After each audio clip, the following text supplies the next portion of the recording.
escuchan, sirviendo, María Isabel Concepción de Susana. Bienvenida, María Isabel. Buenos días a todos los que nos sintonizan por Televida, Radio ABC y Vida FM. Gracias, René, por invitarme. Este es un espacio que yo personalmente pues lo agradezco porque es como nosotros llenarnos de la presencia de Dios. ¿Cómo fue para estas personas que disfrutan de tus testimonios, que te ven, que te escuchan en tu accionar, de tu vida misionera, de tu vida? ¿Siempre, Mari, fue así? No, para nada, para nada. Yo siempre fui muy precoz. Mi juventud, me gradué muy joven del colegio.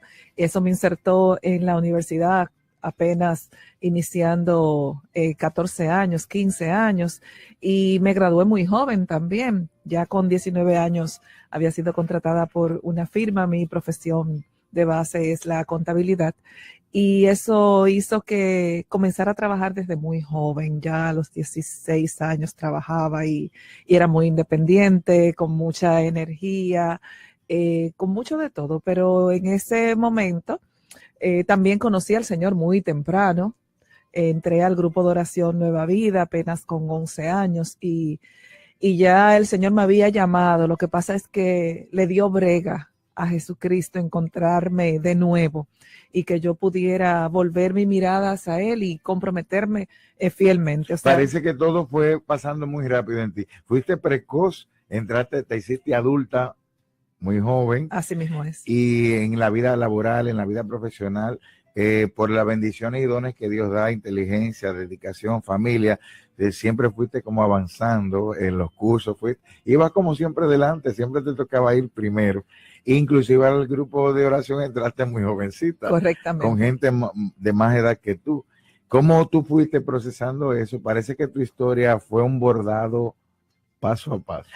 Sí, realmente en mi niñez, eso me hizo, el hecho de yo ser precoz en la parte, vamos a decir, de lo que es la gestión o la forma de yo estudiar. Bueno, no sé cómo decirle. No quiero decir que yo era inteligente porque se pudiera malinterpretar, pero sí, era muy dedicada a mis estudios y quizá eso me hizo muy precoz, puesto que de hecho yo entré a primero de bachillerato con 11 años. O sea, a mí la Secretaría de Educación fue al colegio para conocerme porque le decían a la directora que yo no podía estar ahí, y cuando fueron, yo recuerdo que la directora me dijo: tenemos un problema, quieren bajarte de curso a donde tú debes de estar. Pero ellos, el mismo colegio, me dio el apoyo y ellos fueron los que echaron ese pleito por mí. Y eso hizo que prácticamente, René, yo no tuve una adolescencia. O sea, yo fui una niña muy madura, mi mamá lo dice. Hablé muy pequeñita, a los 2 años yo hablaba, a los 3 años ya yo estaba alfabetizada, yo leía perfectamente con 2 años y medio. Y lo hizo mi mamá. De hecho, ya a los 2 años y medio yo me sentaba yo recuerdo, porque esa imagen sí la tengo todavía grabada, que yo me sentaba en las piernas de mi papá a leer el periódico con mi papá. O sea, 3 demasiado años. Rápido, iba muy rápido, y quiero preguntarte y resaltar también, esto pasa en la vida ordinaria, en la vida de fe, en la vida familiar, es seguir tan rápido que puede ser orgullo de los padres, orgullo de todo el mundo. ¿No te hizo sentir en algún momento desencajada, como que tú estabas fuera de lugar, porque no iban tus pares, no iban definitivamente en la misma sincronía que tú? Los iguales? Entonces, ¿de qué modo te pudo haber afectado qué también tuvo de desventaja esa parte? Bueno, yo creo que hay personas que ya han escuchado en alguna otra ocasión esto que yo lo he dicho, pero al que se le olvidó o al que no lo ha hecho, pues yo diría que me hizo una persona muy soberbia, porque el mundo te levanta, el mundo eso lo aplaude, el coeficiente de inteligencia, el desempeño, que es la palabra, el desempeño. Te alimentaba el ego. Claro que sí, tú puedes ir más allá, tú eres, o sea, y ese yo me hizo una persona muy soberbia, muy poco caritativa con los demás, una persona que se llevara a cualquiera por delante si no estaba alineado a lo que yo pensaba, lo que yo quería, lo que yo tenía en mi mente, y no necesariamente eran cosas malas, eran cosas muy buenas, pero yo me lo llevaba de encuentro. Haciendo lo bueno, haciendo se puede lo bueno, uno, claro, y eso que es sí. importante saberlo, sobre todo tantos jóvenes o adultos profesionales que nos están escuchando en un mundo que le hace culto a la eficiencia, al primer lugar, al estar adelante, como tú haciendo lo bueno inclusive, no, este muchacho está dedicado, esta muchacha, tú puedes ir apagando la llama del amor de Dios e irse uno desubicando. Claro, y es algo importante porque esa misma soberbia y ese mismo orgullo, ese mismo, pues me hizo pelearme con Dios. Yo dije que conocí al Señor con 11 años, pero cuando entré a la universidad y ya estaba en cuarto semestre, apenas tenía, 16 años, cuarto semestre de la universidad, pues me peleé con Dios por la parábola del hijo pródigo, porque yo no asimilaba que Dios podía ser misericordioso y perdonar y atraer y abrazar y recibir en su casa y hacerle fiesta al hijo menor que lo había traicionado, porque yo me sentía el hijo mayor. Y eso hizo que yo... Alguien siempre estaba ahí. Claro que sí. Y así era que yo me sentía por mi historia de familia, por cómo mis padres me trataban y por cómo era mi dinámica familiar. Y eso hizo que yo me apartara del camino. Yo duré prácticamente desde los 16 años hasta un tiempo después, 6, 7 años posteriores, sin pisar una iglesia, sin ir a misa. Sin congregarme en el grupo de oración, sin absolutamente nada. ¿Qué iba pasando cuando te alejaste de los caminos de Dios y qué dejó de pasar que te hubiera gustado que pasara? Sí, porque te alejaste de la iglesia. Claro, ahí es que voy. Perdí definitivamente la espiritualidad, perdí el amor, la gracia, me peleé con Dios.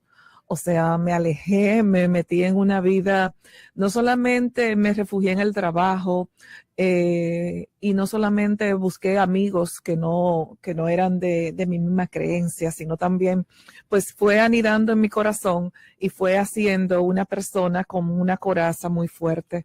Me hice indiferente a muchas cosas, comenzando por mi familia, por los que estaban más cercanos. En esa época mis padres lloraron mucho, definitivamente, y eso hizo que yo ganara muchos aplausos, sobre todo en la parte profesional, y eso trajo como consecuencia también, claro está, yo comencé a crecer económicamente, yo tenía carro, yo me manejaba ganaba un buen sueldo, tenía poder. Claro, tenía poder, definitivamente, tenía fama, tenía de todo un poco, pero mi vida estaba muy vacía. Dijiste que se fue armando una coraza de soberbia, tenías cosas buenas conseguidas trabajando con méritos académicos y profesionales, pero que te fuiste como desensibilizando un poco.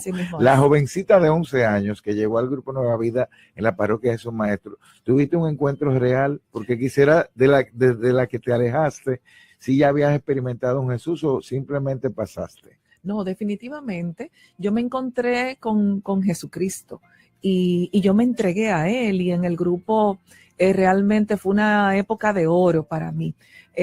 Yo siempre lo pongo un antes y después de la parábola del hijo pródigo. A mí esa parábola me marcó sobrecogedoramente, porque realmente yo no entendía por qué Dios tenía que ser misericordioso. Y recuerdo hasta la persona que dio esa charla, fue la hermana Mayra Fiallo. De hecho, ella todavía vive en los entornos de Jesús Maestro, y a mí eso me marcó.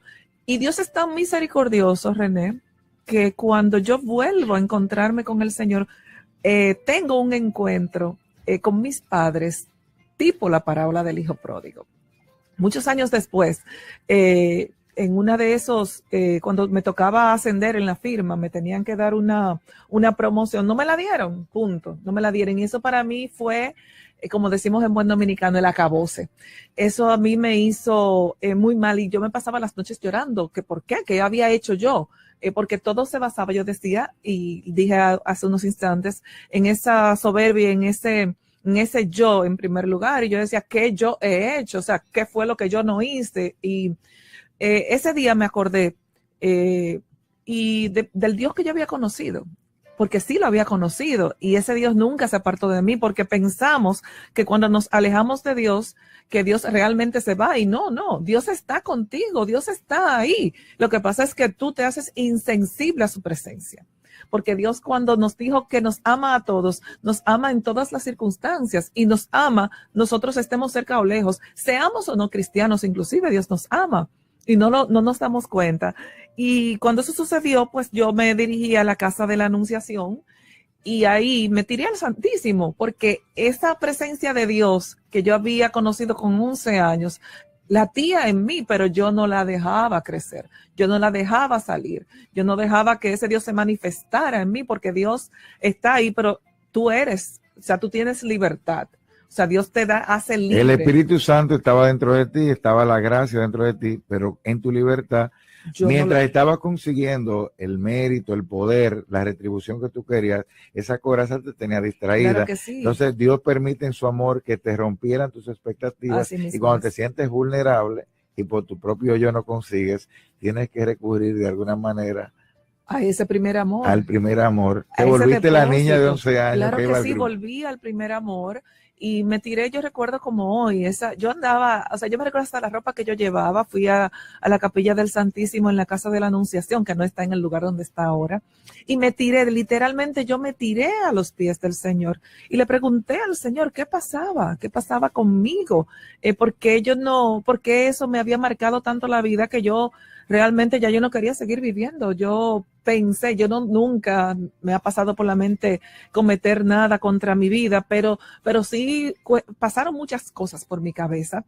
Y el Señor me respondió sencillo. Y ahí recordé la parábola del hijo pródigo, porque tú no estás porque yo no estoy en tu primer lugar.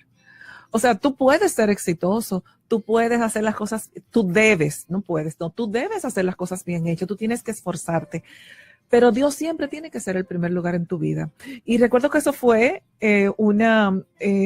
tiempo ordinario, a principio de año, pasó eso. Y posteriormente, en la casa de la Anunciación, alguien oró por mí, pura de gracia. Recuerdo como ese día ya me vio llorando mucho y oró por mí. Y me invitó al grupo de oración Rebaño Joven.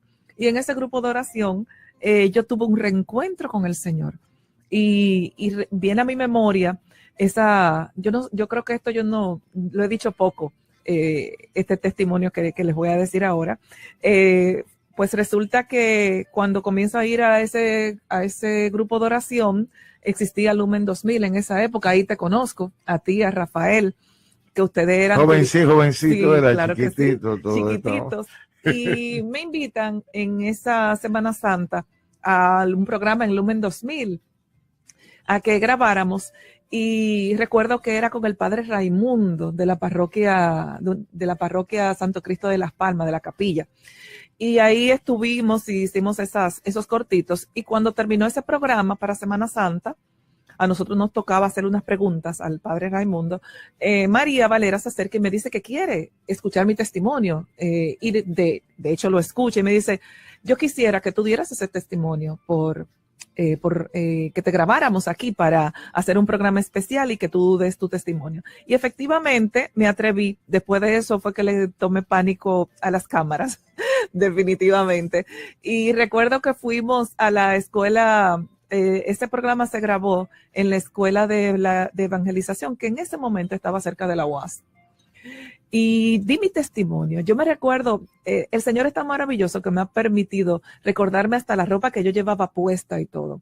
Y yo di ese testimonio de cómo, de lo que había sido mi vida, y conté en las cámaras lo arrepentida que yo estaba de haber llevado esa vida, que no era una vida mala, porque definitivamente no era una vida mala, sencillamente era una vida alejada de Dios, donde Dios no era mi centro, donde Dios no era mi norte, donde Dios no era mi objetivo principal, donde Dios no me manejaba. Así cuando nosotros nos sumergimos en esa presencia de Dios y dejamos que Dios nos maneje la vida, las cosas nos van diferentes. Y yo le decía en este programa, al final concluí, de que a mí solamente me faltaba pedirle perdón a mis padres. Que me faltaba reconciliarme, porque yo sentía que le había hecho mucho daño con mi soberbia, con mis actitudes. Fue en esa época donde tú conoces esa historia, y creo que mucha gente también ya la ha oído. En uno de mis cumpleaños yo le había escrito una carta, yo la había peleado con mi mamá y mi papá me escribió una carta y me decía muchas cosas, que fue al tiempo que yo después supe de esa carta, porque cuando llegó a mis manos yo la rompí. Quizá un poquito más adelante podemos recrear nuevamente ese proceso, pero en ese interín yo dije todo eso en ese programa de cómo había sido mi vida y cómo estaban mis padres entristecidos por mi actitud, y que yo quería pedirle. Ese día yo no sabía, yo pensaba que el programa se estaba grabando y de hecho se estaba grabando, pero ese programa lo comenzaron a pasar la misma noche. Entrada de la noche, como a las 7 de la noche, 8 de la noche, yo llegaba a mi casa siempre después de esa hora, porque seguía trabajando, claro está. Yo llegué como a las 10 y recuerdo que yo iba manejando mi carro y veo a lo lejos, ya llegando, a mi papá afuera en la acera de la casa, en el portón de hierro. Y mi papá, cuando me vio, me abrió los brazos. Y por eso digo que eso fue el reencuentro mío con la parábola del hijo pródigo, donde se dio la escena del perdón. Y él me lo dijo así: mi hija, tú siempre serás mi hija, yo siempre te amaré y te perdonaré. Y cómo Dios comenzó a restaurar comenzó a cambiar mi vida. Y ahí fue que yo decidí realmente reconciliarme. Aunque Dios nos mira, la decisión está en nosotros, René. Pensamos que los testimonios es simplemente porque están ahí. No, tú tienes que decidir amar a Dios. Tú tienes que ser capaz de decidir y de dar pasos a encontrarte con un Dios que es misericordioso. Y en tu libertad, pues el Señor hace que tú lo hagas. Un Dios que en tu libertad hace que tú lo hagas. Esa frase que te dijo tu padre, don Agustín, que Dios Padre habla, tú siempre serás mi hija, te lo está diciendo a ti. Y estás aquí. Así mismo es. Y ahí comenzó el proceso de transformación de mi corazón. Yo creo que donde mismo terminó la primera etapa de mi vida de fe, pues comenzó la segunda, que fue en esa parábola del hijo pródigo. Y posteriormente, pues yo creo que mi vida ha sido bendecida con muchos testimonios, porque la vida de fe debe de ser eso, que tú seas testigo a cada minuto, cada instante de todo lo que Dios hace en tu vida. Y pensamos que los grandes testimonios, las sanaciones, el hecho de que Dios haga cosas, milagros en tu vida, son los más grandes testimonios. Y no necesariamente eso. Y todo el mundo sabe, el que me conoce sabe, que Dios me ha probado, o he sido muy probada en términos de salud. Sin embargo, mi testimonio más importante no es precisamente que Dios me ha sanado 2 veces, más de 2 veces, pero donde he estado más crítica al borde de la muerte, soy sobreviviente de 2 septicemias. Pocas personas se salvan de una, mucho menos de una segunda, pero yo creo que ese no es el testimonio más importante de mi vida, René. El testimonio más importante de mi vida es que yo he podido encontrarme con ese Dios que me acompaña y que me ama todos los días de mi vida. Qué lindo, Dios, podernos encontrar con ese Dios que me ama cada minuto, cada segundo de tu vida.